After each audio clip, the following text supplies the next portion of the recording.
सजावट में सबसे अच्छे फूल लगाना। पूरी हवेली महकनी चाहिए, किसी भी चीज की कोई कमी नहीं होनी चाहिए। आखिर हमारी बेटी की शादी है। सरपंच जी आप चिंता ना करें। और हाँ, मेहमानों का खास ख्याल रखना। तुम जाओ बादाम का दूध और शरबत ले आओ। ठीक है। अरे वीना, क्या हुआ? तुम बहुत डरी हुई लग रही हो। भाई आज तो तुम्हें खुश होना चाहिए, तुम्हारी बेटी सुहागन होने जा रही है। अपनी बेटी की ब्याह के लिए जितने सपने संजोए थे, सब के सब आज सच होने जा रहे हैं। तो फिर मेरी चिंता का कारण आप अच्छी तरह से जानते हैं। मुझे भी इस बात की चिंता है, लेकिन तुम डरो मत। मैंने सबको चौकन्ना कर रखा है। 2 पहलवानों को बंदूकों के साथ सोनिका के कमरे के बाहर तैनात कर दिया है। इस विवाह में कोई अड़चन नहीं आएगी, मुझ पर भरोसा रखो। भगवान करे सब ठीक ठाक हो जाए और मेरी बेटी सोनिका के जीवन में कभी भी कोई अड़चन ना आए। आप क्या सोच रहे हैं? मीना, मैं सोच रहा था हमें सीआईडी की मदद ले लेनी चाहिए। एक बार तो उन्हें इत्तला कर देना चाहिए। हाँ, ये बिल्कुल ठीक कह रहे हैं आप। मैं अभी सीआईडी की ऑफिस जाता हूँ। लेकिन यहाँ पर सारी चिंता मत करो, यहाँ पर किसी को कुछ पता नहीं चलेगा। सब तैयारियां ठीक ठाक चल रही हैं। सुरक्षा का बंदोबस्त कड़ा है। तुम बस अपने आंख और कान खुले रखना और बाहर देखते रहना। जी ठीक है, मैं ध्यान रखूंगी। लेकिन आप मुहूर्त से पहले आ जाना, वरना। चिंता मत करो, मैं जल्द ही वापस आ जाऊँ। सब ठीक हो जाएगा।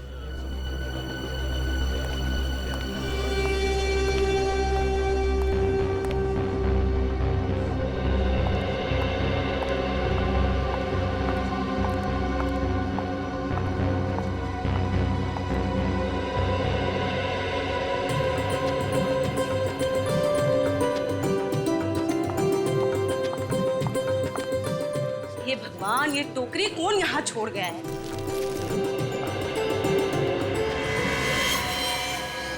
क्या है?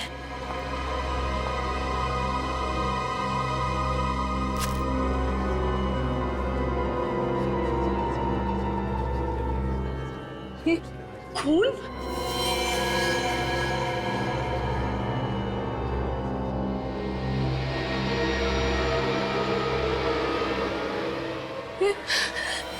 इतना सारा खून यहाँ कैसे आया? यहाँ पर तो कोई है भी नहीं। फंस क्यों रहा है?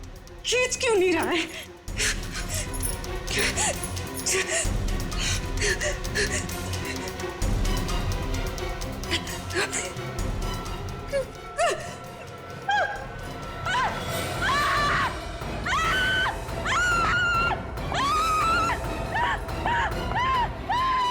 क्या हुआ? इतना चिल्ला क्यों रही हो?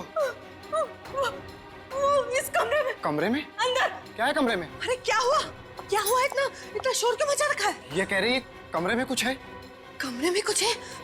क्या है कमरे में? आप लोग खुद ही चलकर देख लीजिए। अरे ऐसा क्या है कमरे में?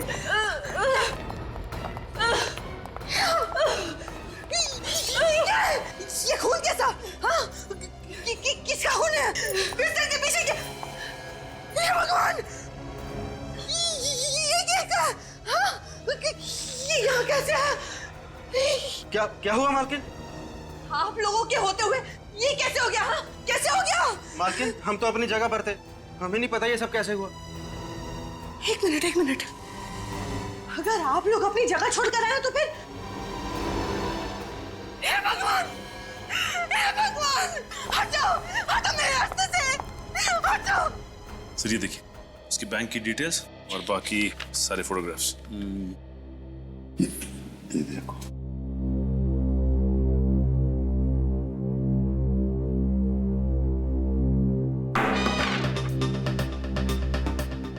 ये पेपर पढ़ने की जगह है। सॉरी। सॉरी क्या? चेहरा लटका क्यों है तुम्हारा? क्या हुआ? प्रॉब्लम है?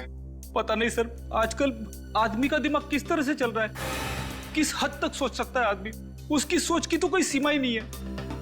फ्रेडी तुम कहना क्या चाह रहे हो? आजकल इस दुनिया में हर देश, हर शहर, हर गली, हर नुक्कड़ पे दहशत है। लोग एक दूसरे के खून के प्यासे होते जा रहे हैं। जातीयवाद के नाम पे दंगे फसाद हो रहे सर। पहले तो आम आदमी आतंकवाद और बम विस्फोट से डरता था, अब तो आम आदमी का सबसे बड़ा दुश्मन बनता जा रहा है सर। पता नहीं किसके दिमाग में कब क्या आ जाए, अचानक उसका दिमाग खराब हो जाता है और 1 मिनट में सैकड़ों लोगों को गोलियों से छलनी कर देता है सर। अगर आदमी किसी और चीज से नहीं मरा ना सर, तो अपनी गंदी सोच की वजह से जरूर मर जाएगा। रेडी, जो तुम कह रहे हो ना, सिर्फ उतना ही नहीं, इस दुनिया में अच्छाइयां भी है, समझे? ये दुनिया अब भी और आज भी उतनी ही खूबसूरत है, समझे? रो मत, हाँ? सर जी, मेरी मदद करो प्लीज। किस तरह की मदद, और आप है कौन? जी, मैं बंगरगढ़ गांव का सरपंच यशवर्धन हूँ। लेकिन किस तरह की मदद चाहिए आपको? दरअसल आज इस वक्त मेरे गांव बंगरगढ़ में मेरी बेटी सोनिका की शादी की तैयारियां चल रही हैं। सरपंच जी, आपकी बेटी की शादी है, ये तो बड़ी खुशी की बात है? तो इसमें हम क्या मदद कर सकते हैं? सर, मैं चाहता हूं कि आप लोग मेरे साथ मेरे गांव बंगरगढ़ आए, ये देखने के लिए कि शादी में सब कुछ ठीक ठाक चल रहा है या नहीं। एक मिनट सरपंच जी, कहीं आप हमसे हिफाजत तो नहीं चाहते? जी देखिए, ये हिफाजत वाला काम हम लोग नहीं करते हैं। जी, मैं जानता हूँ, मगर मैंने आप लोगों के बारे में बहुत सुना है, बड़ी उम्मीदें लेके आया हूँ आप लोगों के पास। देखिए यशवर्धन जी, आप समझने की कोशिश कीजिए। अच्छा जी, तो इतना कीजिए कि आप लोग मेरे साथ मेरे गांव आइए, मेरी बेटी सोनिका की शादी में शामिल होइए, खाइए पीजिए, शादी का आनंद लीजिए, बस इतनी विनती है आपसे। सिर्फ यही वजह है, और तो कोई बात नहीं है यशवर्धन जी? जी नहीं।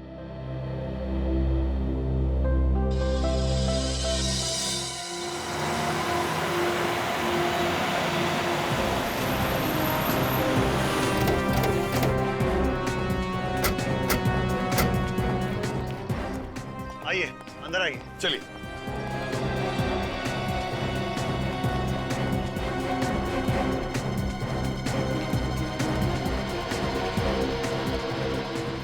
अरे सब लोग कहाँ हैं? वही तो है? हो क्या रहा है यशवर्धन जी? आप तो कह रहे थे कि शादी की तैयारियां चल रही है, फिर बाकी के लोग कहाँ हैं घर के? मैं भी यही सोच रहा हूँ सर, सब गए कहाँ? मेरा परिवार, रिश्तेदार, सारे मेहमान, कर्मचारी। जब मैं यहाँ से निकला था तो पूरे घर में चहल पहल थी। हे भगवान, मेरी बच्ची। ये आवाज, ये तो किसी की रोने की आवाज है। लगता है घर के पीछे से आ रही है, चलो देखते हैं। हाँ, ये आवाज घर के पीछे से ही आ रही है। हे भगवान, मेरी गैरहाजिरी में कहीं कोई अनर्थ तो नहीं हो गया? यहाँ से आइए। हे भगवान, यहाँ पर सोनिका! अरे हे भगवान! सोनिका, सोनिका, सोनिका, ये क्या हो गया? आपने आने में बहुत देर कर दी। हमारी बच्ची सोनिका में हमेशा के लिए छोड़कर चले। आप जरा प्लीज पीछे हटिए। सोनिका!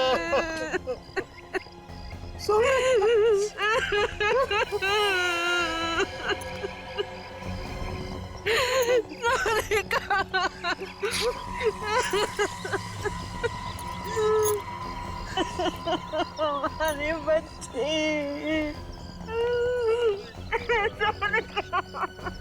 ऐसा लगता है किसी ने ऊपर से इसे धक्का दिया है। वही तो, सिर के पीछे वार करने के बाद फिर ऊपर से नीचे क्यों फेंका?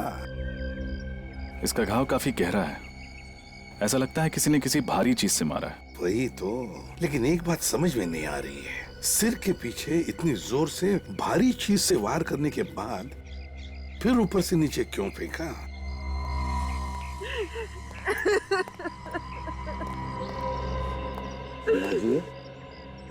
देखिए, मैं समझ सकता हूँ कि ये सही वक्त नहीं है आप लोगों के साथ कुछ बात करने का या सवाल पूछने का, मगर अगर हमें खोजी को पकड़ना है तो आपको थोड़ी सी हिम्मत रखनी पड़ेगी, हमारे सवालों का जवाब देना पड़ेगा।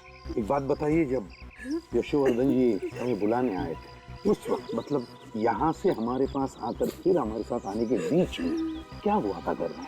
सब कुछ इतना जल्दी में हो गया कि कुछ पता ही नहीं चला। पहले कमरे में वो खून, उसके बाद वो कटा हुआ हाथ, उसके बाद मैं सोनिका के कमरे में ऊपर गई तो फिर सोनिका! दरवाजा तो खुला है। सोनिका! कमरे में कोई नहीं। सोनिका! कहाँ चली गई मेरी बच्ची? सोनिका! खिड़की की तरफ क्यों जा रहा है खून?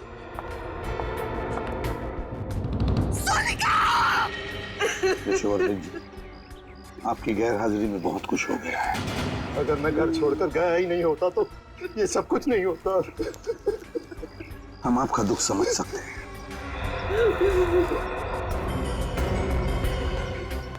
तुम लोगों को अपनी जगह छोड़नी नहीं चाहिए थी। गलती होगी साहब, उस वक्त नीचे से चीखने की आवाज आ रही थी। साहब उस समय समझ में नहीं आ रहा था कि हम क्या करें। हमें ऐसा लगा कि नीचे हमारी ज्यादा जरूरत है, इसलिए हम नीचे चले गए साहब।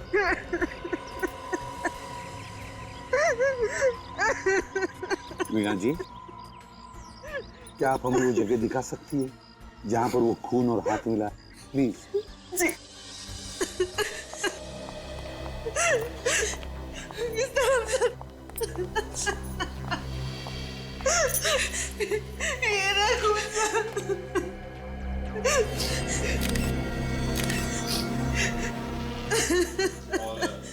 हाथ कहाँ? वो रहा।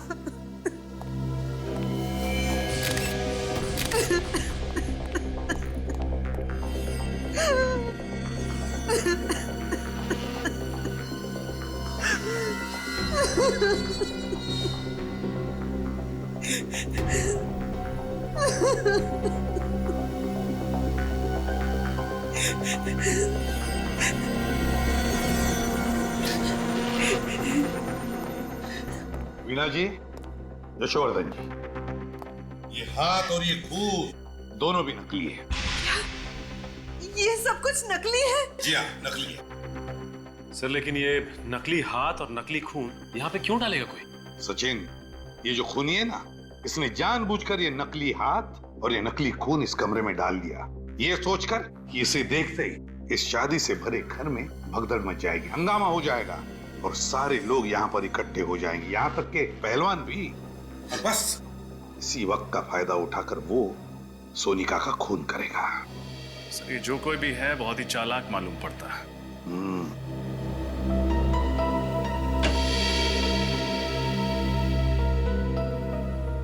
तो लगता है खूनी पीछे के दरवाजे से अंदर आया है। हाँ सच। अच्छा ये बताइए कि जब आप कमरे के अंदर आई तो क्या दरवाजा खुला हुआ था? हाँ साहब, खुला हुआ ही था। लेकिन उसे अंदर आते हुए किसी ने देखा कैसे? तो किसी ने तो देखा होगा। मैंने तुम लोगों को कितनी बार कहा था कि घर के सारे खिड़की दरवाजे हमेशा बंद रखो। यशोवर्धन जी प्लीज, आप जरा शांत हो जाइए और चलिए हमें सोनिका का कमरा दिखाइए। ये रहा कमरा। माय गॉड,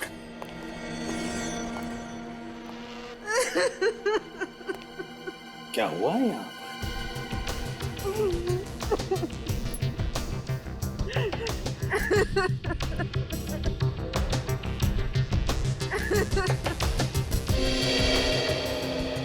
ये क्या है?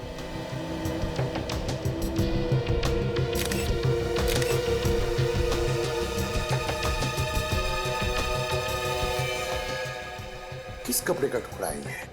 ये तो मेरी बेटी सोनिका की साड़ी का टुकड़ा है। माय गॉड, सोनिका की साड़ी का टुकड़ा।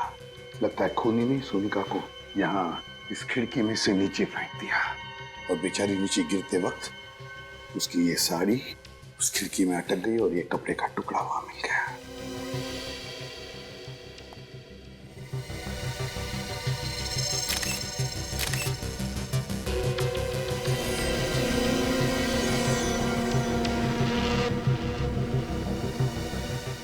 सर ये खून लगा हुआ वास उधर कबोर्ड के नीचे। खून लगा हुआ वास? मीना जी, क्या ये वाज आपके घर का है? नहीं सर, ये हमारे घर का नहीं। नहीं जी नहीं। तो इसका मतलब है खूनी ये वाज बाहर से लेकर आया और फिर इसी वाज से सोनिका के सिर पर पीछे से वार कर दिया। हे भगवान, हम गांव वालों से क्या गलती हो गई? ये कैसा श्राप दे दिया तूने? हमारी बेटी को भी खा गया ये श्राप। एक मिनट यशोवर्धन जी, क्या कहा आपने? श्राप? कैसा श्राप? किस श्राप की बात कर रहे हैं आप यशोवर्धन जी? होता क्या है इस श्राप से, जरा बताइए। इस श्राप की वजह से जिस दिन हमारे गांव में किसी भी लड़की की शादी होती है, उसी दिन उस लड़की की मौत हो जाती है। ऐसा होता है इस श्राप से? कब से सिलसिला चल रहा है इस श्राप का? ये कई सालों से इस शराब की वजह से हमारे गांव में किसी भी लड़की को शादीशुदा जिंदगी का सुख नसीब नहीं होता। हमारे गांव में हर पिता, हर भाई डर डर के जीता है। आप लोग सच में शराब जैसी चीजों पर यकीन करते हैं? जी, ये बिल्कुल सही कह रहे हैं। हमारे गांव में इस तरह की वारदातें कई सालों से हो रही हैं। हाँ साहब, सरपंच जी बिल्कुल सही कह रहे हैं। हमने कई बार देखा है दुल्हनों को अपनी नजरों के सामने दम तोड़ते हुए। ये आप लोग किस तरह की बातें कर रहे हैं? आज के जमाने में इस तरह की बात कोई मानता है क्या? देखिए, आप लोगों की सोच आपकी जगह सही है और हमारी सोच हमारी जगह सही है। किसी भी सोच को सही या गलत करार नहीं दिया जा सकता। अच्छा चलो, मान लिया, लेकिन ये जो भी शराब वाप है, इसकी वजह क्या है? क्या है वजह इसके पीछे? ये एक रहस्य है जिसके बारे में किसी भी गांव वाले को कुछ पता नहीं। कोई भी नहीं जानता, और फिर भी आप लोग विश्वास कर रहे हैं इस पर? यशोवर्धन जी, आपसे एक आखिरी सवाल पूछता हूं मैं। अगर आपका इतना विश्वास है इस शराब पर, तो फिर आपने अपनी बेटी की शादी इसी गांव में क्यों की? कहीं और जगह जाकर करवा देते? बताइए। हम कभी नहीं करना चाहते थे, लेकिन सोनिका की जिद थी कि अगर उसकी डोली उठेगी तो इसी गांव से, इसी घर से उठेगी। उसकी जिद के आगे हमें झुकना पड़ा और हमने शादी की तैयारियां भी शुरू कर दी। हमने उसे बचाने की हर कोशिश की, लेकिन ये श्राप हमारी बच्ची को निकल गया। नहीं वीणा जी, देखिए, ये श्राप वाप कुछ नहीं होता, सब झूठ है ये। मेरी बात पर यकीन कीजिए, इसके पीछे कोई और है, कोई ऐसा शख्स जो सालों से आप में दहशत फैला रहा है, इस श्राप के आड़, समझा? और हमें यही पता लगाना है कि है कौन ये, और हम पता लगा कर रहेंगे ही। एक बात बताइए, आपकी बेटी की शादी की तैयारियों की कोई वीडियो रिकॉर्डिंग वगैरह की है आपने? जी हाँ, है। तो ये वीडियो रिकॉर्डिंग हमें दीजिए। और सचिन, पता लगाओ इस गांव में ऐसी कितनी लड़कियां हैं, कितनी दुल्हनें जिनकी इस तरह की मौत हुई है, और उनके बारे में पूरी जानकारी निकालो। सर, मिल गया सचिन जानकारी, सीडी सब कुछ? हाँ सर, सीडी भी मिल गई है और शादी की जानकारी भी। वेरी गुड, लगाओ सीडी जल्दी। दया, कुछ तो जरूर पता चल जाएगा सारा चक्कर क्या है। सर, मुझे तो लगता है ये सारे खून उसी श्राप की वजह से हो रहे। चुप रहो फ्रेडी। फ्रेडी, आइंदा अगर श्राप शब्द तुम्हारे मुंह से निकला ना, तो समझ लेना कि तुम्हारी हमेशा के लिए ट्रांसफर इस बांगड़गढ़ में होगा। नहीं सर, ऐसा मत करना सर। चुप, आइंदा ये शब्द तुम्हारे मुंह से निकलना नहीं चाहिए। कौन सा? श्राप। हाँ,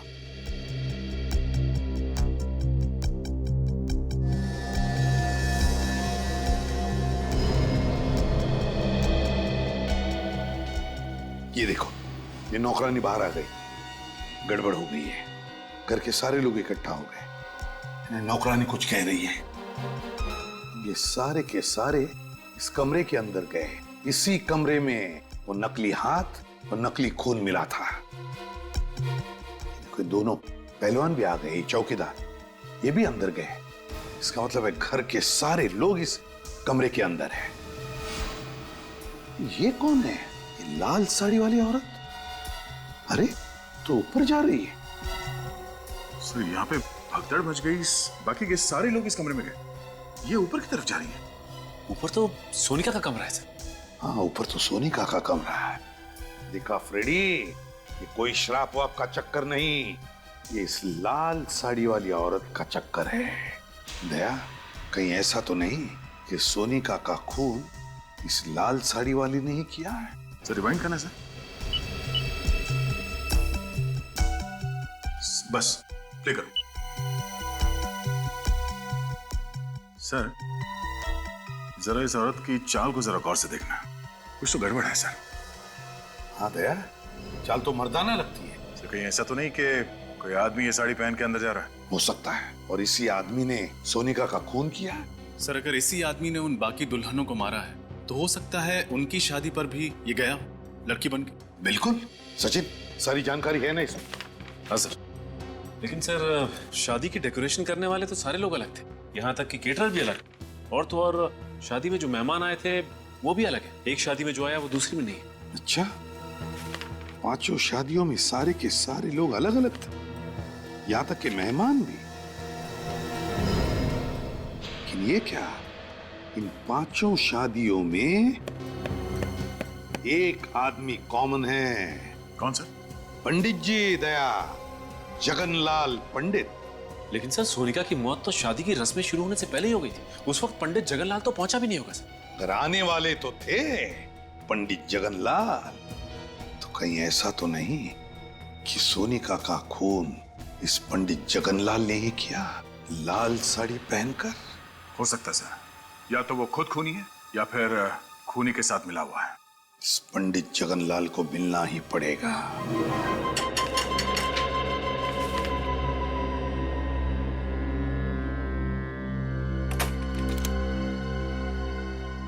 आप लोग सीआईडी से है ना? आइए। बड़ी जल्दी पहचान लिया आपने। हाँ वो तो है। छोटा सा गांव है ना, मगर सीआईडी वाले हमारे द्वार। कहिए क्या समस्या है? सब कुछ कुशल मंगल तो है ना? पंडित जी, अगर सब कुछ कुशल मंगल होता तो हम लोग यहाँ पे नहीं आते। वैसे आप तो जानते ही होंगे ना कि आपके ही गांव की एक लड़की सोनिका, उसका खून हो गया। हाँ मैं जानता हूँ, बहुत बुरा हुआ। सोनिका बिटिया को मैं बहुत अच्छी तरह से जानता था, मैं ही उसकी शादी करवाने वाला था। ये हम जानते हैं पंडित जी। आप ये बता सकते हैं कि सोनिका का खून किसने किया होगा? देखिए श्रीमान, हम पंडित हैं, हमारा काम रिश्ते जुड़वाना और शादियां करवाना है, बाकी किसी चीज से हमारा कोई संबंध नहीं है। तो पंडित जी, आप ये भी नहीं जानते होंगे कि अब तक आपके गांव में जितनी भी दुल्हनों की हत्या हुई है वो किसने की?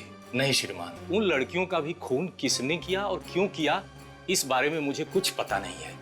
ये सारी बातें मेरी समझ से परे है। लेकिन पंडित जी, हमारी समझ में कुछ कुछ आ गया है। फिलहाल अभी हम लोग जा रहे हैं, लेकिन आपको परेशान करने दोबारा आएंगे। जी जरूर। अब बर्दाश्त नहीं हो रहा है, बहुत हो गया। अब मुझे बात करनी पड़ेगी। हेलो, बात करिए उससे मेरी। हाँ उसी से। देखो सीआईडी वाले आए थे मेरे घर पर, पूछताछ कर रहे थे। देखो बर्दाश्त नहीं होता मुझसे। हाँ ठीक है, मैं मिलने आ रहा हूँ तुमसे, पर आखिरी बार। इधर ही आ रहा है।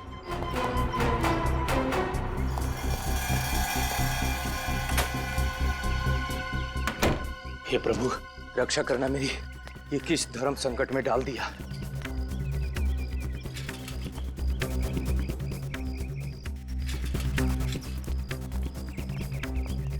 आज तो उसे मुझे बताना ही पड़ेगा। एक पंडित के घर में सीआईडी, और इस सालों की कमाई इज्जत खाक में मिल जाएगी। समझ जा पंडित, मैं तो उससे मिलना ही नहीं चाहता हूँ। आज दूध का दूध, पानी का पानी हो ही जाएगा। आज उससे मैं कह ही दूंगा कि तुम्हारे बाप के किसी भी भागीदार बनने वाला नहीं हूं मैं।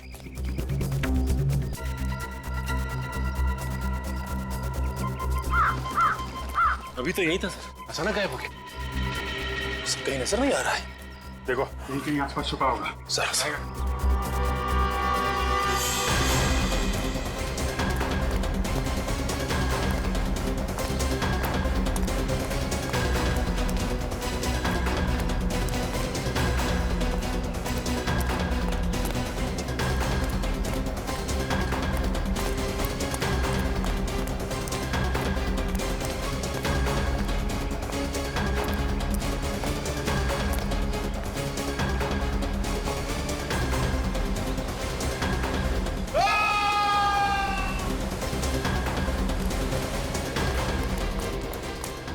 कहीं जगनलाल की आवाज तो नहीं थी? सर आवाज यही कहीं से आई। इस तरफ। अरे यहाँ तो भीड़ जमा है। जगनलाल के साथ? एक्सक्यूज मी, प्लीज हटिए, प्लीज हटिए हटिए हटिए, हमें तहकीकात करने दीजिए। और ना किसी भी चीज को हाथ मत लगाइएगा। हे भगवान, इस शापित गांव के एक लौते पंडित को भी आपने उठा लिया। अब क्या होगा हमारा? कल ही तो इन्हें मैं मंदिर के बाहर मिला था। सर खूनी ने चाकू पीठ में लगा छोड़ दिया है। सर लगता है खूनी ने चाकू फेंक के मारा होगा और भाग गया। अजीब सी बात है सर, एक गांव के पंडित को कोई क्यों मारना चाहेगा? अजीब बात तो इस गांव की हर एक चीज है, एक के बाद एक खून होते जा रहे हैं। पर खूनी इतनी जल्दी जगनलाल को मार के कहां भाग गया? लेकिन आसपास चेक करो जरा। हटिए हटिए। सर कहीं ऐसा तो नहीं कि जगनलाल जिस आदमी से फोन पे आखिरी बार बात कर रहा था उसी ने इसे बुलाया यहाँ पे और मार दिया? जगनलाल को उसके इरादे पे शक नहीं हुआ होगा कि वो उसका खून करने वाला है। हाँ सर, इसने सीआईडी के आने की खबर दी होगी और उस आदमी ने इसका हमेशा के लिए मुंह बंद कर दिया। इसका मतलब सिर्फ हम ही नहीं, वो खूनी भी इन गलियों में भाग रहा था इस जगनलाल के पीछे। मौका पाते ही उसने चाकू मारा और भाग गया। हाँ सर, ये जो कोई भी है काफी चालाक आदमी है। सर। हाँ सर, आसपास कुछ भी नहीं मिला। अच्छा, इसका थैला चेक कर लेना।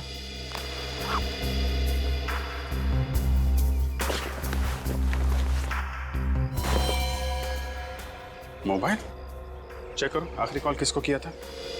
सर आखिरी नंबर तो कोई लैंडलाइन नंबर है। लैंडलाइन लगा लो। रिंग तो बज रही है सर। सर घंटी यहाँ भी बज रही है कहीं पे। कट करना, फिर से लगा।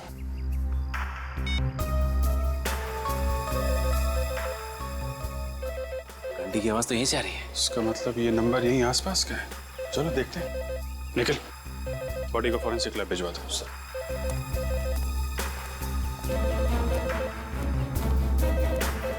आवाज यहीं से आ रही है।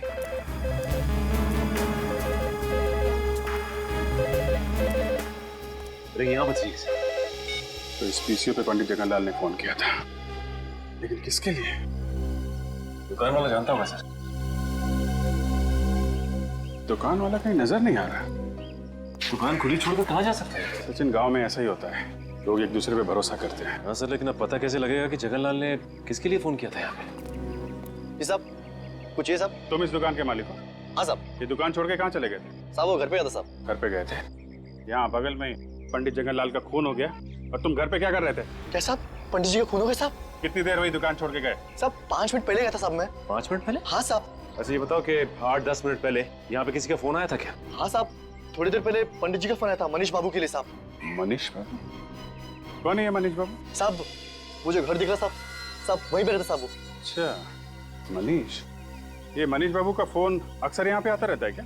हाँ साहब, उन्होंने बोल के रखा साहब कि जब भी उनका फोन आए तो उनको बोल देना, तो बोल देता था साहब ने। कि उनके पास खुद का फोन या मोबाइल नहीं है क्या? नहीं साहब, जहाँ तक मैंने देखा है उनके पास खुद का मोबाइल फोन नहीं है साहब। जब भी फोन करना होता साहब वो मेरे पास ही आते साहब। अभी होंगे मनीष बाबू घर पे? हाँ साहब, ज्यादातर वो घर पे रहते साहब। क्या दिखाओ घर किधर? चलिए साहब। साहब यही है मनीष बाबू का घर साहब। यहाँ पे तो ताला लगा हुआ है। जगनलाल का खून करके फरार हो गया। ये आदमी हाथ कैसे लगेगा सर? एक काम करते हैं, घर की तलाशी लेते हैं। खोलो ताला।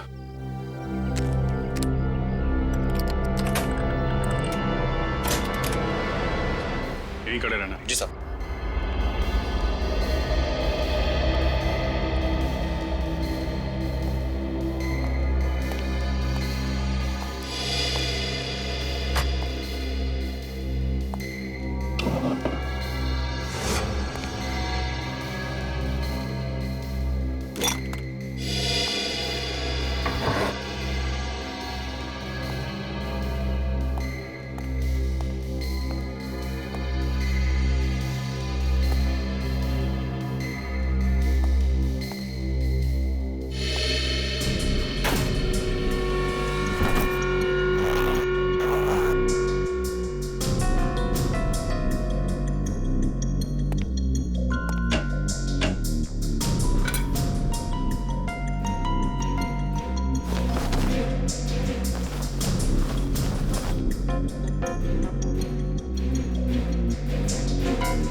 सचिन, ये देखिए, ये साड़ी। ये साड़ी? ये तो वही साड़ी है ना जो सोनिका के कातिल ने पहनी थी। हाँ सर, और हमने फुटेज में ये भी देखा था कि एक आदमी इस साड़ी को पहन के सोनिका के कमरे में घुस रहा था। इसका मतलब मनीष ने सोनिका का खून किया है। उसने पंडित जगनलाल का भी खून किया है। कहीं ऐसा तो नहीं कि इस गांव में जितनी दुल्हनों की हत्याएं हुई हैं, इन सब के पीछे ये मनीष ही है। एक काम करो, देखो और कुछ मिलता है क्या।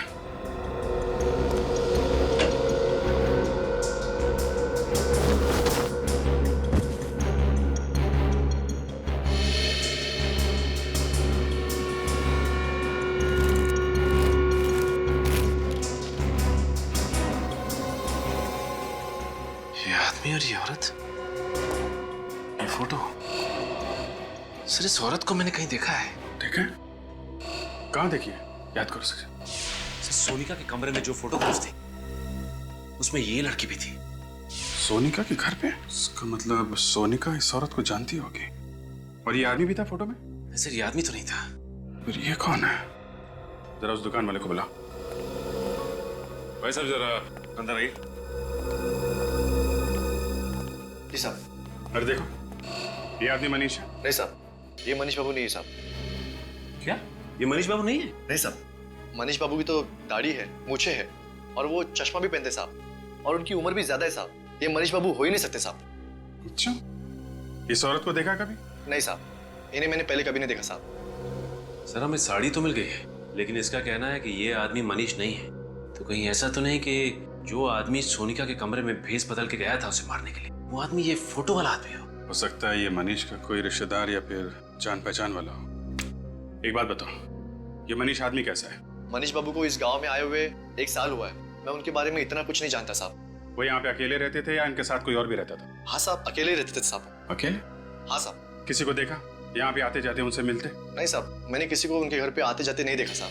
ठीक, तुम जा सकते हो। अगर इस औरत की फोटो यशवर्धन के घर में है तो यशवर्धन इस औरत के बारे में जरूर जानता होगा। चलो यशवर्धन से मिलते हैं।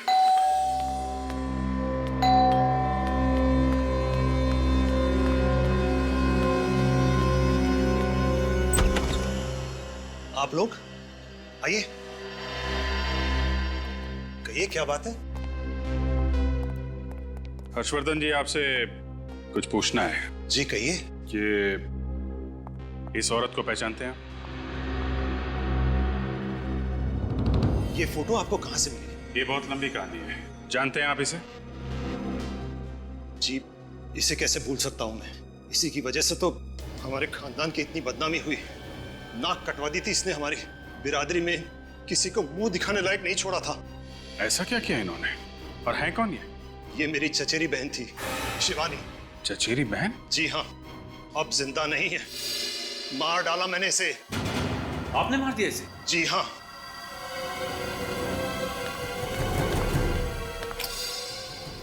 इसी बंदूक से मारा था मैंने उसे 15 साल पहले। क्यों? क्यों मारा आपने? शिवानी को धीरज से प्यार हो गया था और धीरज हमारी बिरादरी का नहीं था। और धीरज ये है?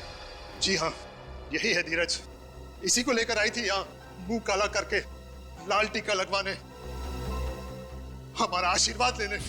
बाबा, ये धीरज है। इससे शादी करके मैं अपनी पूरी जिंदगी इसके साथ बिताना चाहती हूँ। शिवानी, इसे जीवन बिताना नहीं, जीवन बर्बाद करना कहते हैं। ये क्या कह रहे हैं आप? बेशरम, तू हमारे खानदान का नाम बर्बाद करना चाहती है?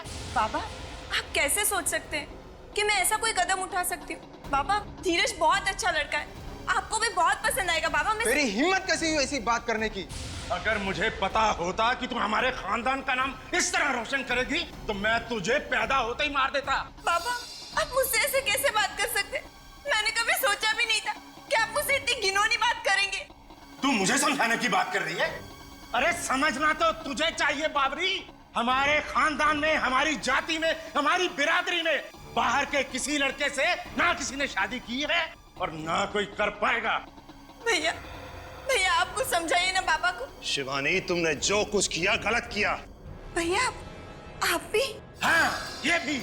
हम सब तेरे खिलाफ हैं। सब अंधे हो चुके, आप सब अंधे हो चुके। आपके अहंकार और अंधविश्वास ने आपको अंधा कर दिया है। बाबा, धीरज दूसरी बिरादरी का हुआ तो क्या हुआ? वो अच्छा इंसान नहीं हो सकता।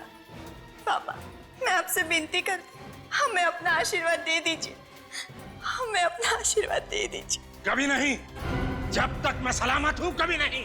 लेकिन बाबा, वो शिवानी, इनके सामने अपने आंसू बहाने से कोई फायदा नहीं। चलो। बाबा, धीरज वो शिवानी, इनको अगर हमारी बात नहीं मानी तो ना सही, इनके आशीर्वाद के बिना हम अपनी नई जिंदगी शुरू करेंगे, अपना नया घर बसाएंगे। चलो। लेकिन कहीं नहीं जाओगे तुम। देखिए, आप लोग हमारा कुछ नहीं बिगाड़ सकते। शिवानी अब बालिग है। चलो शिवानी। बस, मैं कहता हूँ चलो। अब बहुत हो चुका। यशवर्धन, बंदूक लेकर आओ। ये क्या कर रहे हैं आप? यश नहीं, शिवानी आपकी बहन है। छोड़ो मुझे। गोली चलाओ, चलाओ गोली। यशवर्धन, चलाओ गोली। धीरज, धीरज। यशवर्धन, हर्षवर्धन, लाशों को ठिकाने लगा दो। पिताजी के दबाव में आके मार दिया मैंने इन दोनों को। और इसी वजह से मैंने इन्हें आज तक माफ नहीं किया। ऑनर किलिंग, इस तरह किसी की जान लेने में कैसा सम्मान? क्या मिलता है आप लोगों को ये सब करके? सचिन, गन ले लो इनके। लाइए, ज्यादातर लाइए। अरेस्ट करें सर? गिरफ्तार तो करेंगे ही। जो गुनाह इन्होंने किया है उसकी सजा तो इन्हें भुगतनी पड़ेगी। सचिन, इस धीरज की फोटो मनीष के घर में है, कुछ समझे? हाँ सर, इसका मतलब मनीष और धीरज एक दूसरे को अच्छी तरह से जानते थे, दोस्त थे एक दूसरे के, और धीरज की जान का बदला लेने के लिए मनीष ने इनकी बेटी सोनिया को मार दिया। जल्द से जल्द इस मनीष को ढूंढना होगा। ये धीरज मरा है और मनीष जिंदा है, और मरे हुए धीरज की फोटो मनीष के घर में हमें मिली। ये कैसे? कुछ ना कुछ तो चक्कर है दया, कुछ ना कुछ तो गड़बड़ है। कैसी गड़बड़ सर? क्या फोटो में जो दिख रहा है ना, उसे नहीं देखते। जो फोटो में नहीं दिख रहा है उसे ढूंढने की कोशिश करते हैं, उसे ढूंढने की कोशिश करते हैं। क्या मतलब सर? मतलब अभी पता चल जाएगा रजत, अभी पता चल जाएगा। फ्रेडी, स्केच आर्टिस्ट को लेकर आओ, और सचिन, बांगड़गढ़ के पीसीओ वाले को लेकर आओ, उस पीसीओ वाले को जिसके पीसीओ पर मनीष को फोन आया करते थे।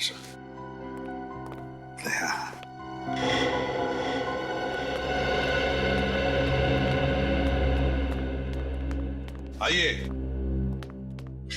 स्केच आर्टिस्ट को क्यों बुलाया? अभी पता चल जाएगा। ये चेहरा देखो, हम चाहते हैं कि ये चेहरा बनाया।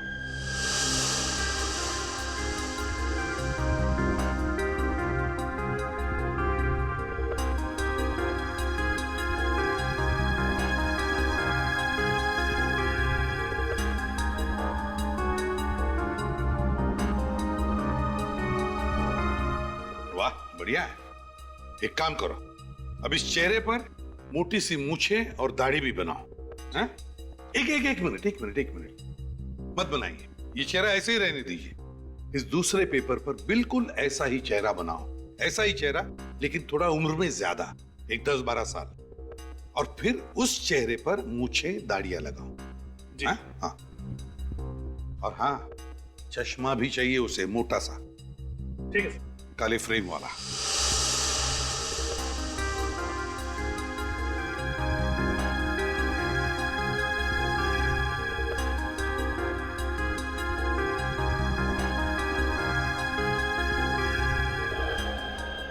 देखा दया, मेरा शक सही निकला। ये मनीष ही धीरज है? हाँ साहब, ये मनीष बाबू साहब। एक सेकंड। ये आदमी तो उस दिन भीड़ में था जब हमने सोनिका की लाश देखी थी। इसका मतलब है आज का मनीष मरा हुआ धीरज है। मगर सर, धीरज को तो गोली लगी थी, फिर वो बच कैसे गए? इसका मतलब धीरज कभी मरा ही नहीं और मनीष बाबू बनकर सबकी आंखों में धूल झोंकता रहा। एग्जैक्टली। हमें किसी तरह से इस मनीष को पकड़ना होगा। मनीष उर्फ धीरज को ढूंढेंगे कैसे सर? ढूंढेंगे फ्रेडी, ढूंढेंगे। फिर से बांगड़गढ़ गांव में शादी होगी, दुल्हन सजेगी, और ये बाराती भी आएगा।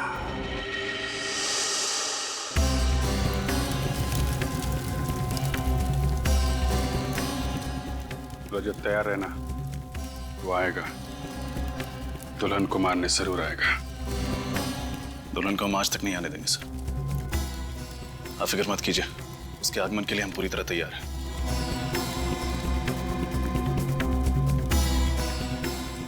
पंडित जी, याद है ना विघ्न आने पे कौन सा मंत्र पढ़ना है? जी साहब, मालूम है।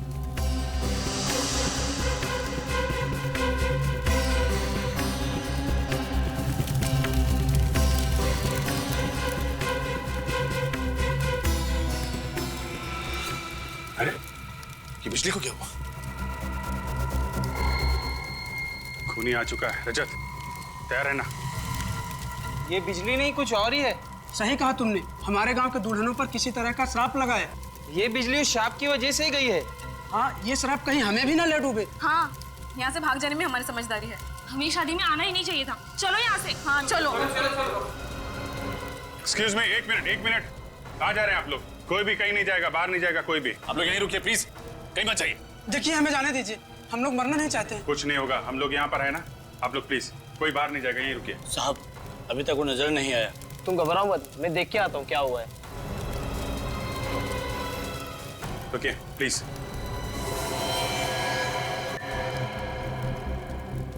साहब वो अंदर आ गया, दुल्हन की तरफ बढ़ रहा है।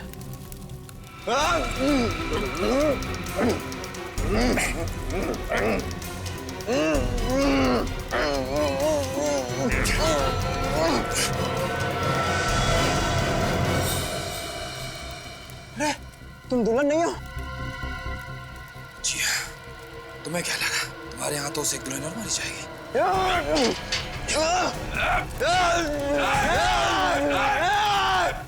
आगे मत आना, जला दूंगा, जला दूंगा, जला दूंगा, सबको जला दूंगा, जला दूंगा, जला दूंगा, मैं जला दूंगा, मैं जला दूंगा, जला दूंगा, मैं जला दूंगा। मशाल लेके कहाँ भाग रहा? ओलंपिक खत्म हो गया, रुक जा। मैं जला, कहाँ जा रहा है? जला, मैं हाँ अपने आप को जला दूंगा, जला दूंगा, जला दूंगा। अपने आप को जला लेगा? मैं अपने आप को जला सकता हूँ। मनीष और धीरज, जिसने गांव की इतनी मासूम दुल्हनों को मौत के घाट उतारा है, सोनिका का और पंडित जगनलाल का खून क्या ऐसा अपराधी, क्या लगता है रजत अपने आप को जला पाएगा? नहीं सर, इसकी शक्ल देख के तो नहीं लगता। क्या बात कर रहे हो? आप लोगों को मेरी बातों पर यकीन नहीं आ रहा है?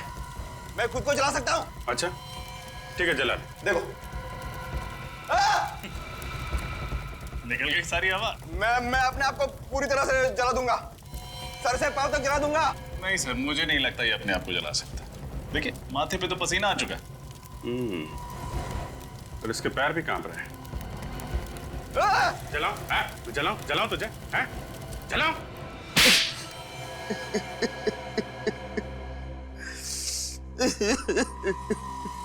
मनीष उर्फ धीरज, बताओ क्यों किया तुमने ये सब?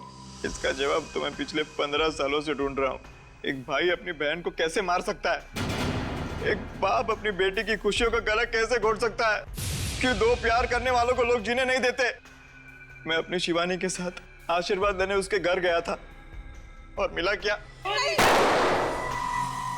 धीरज, धीरज!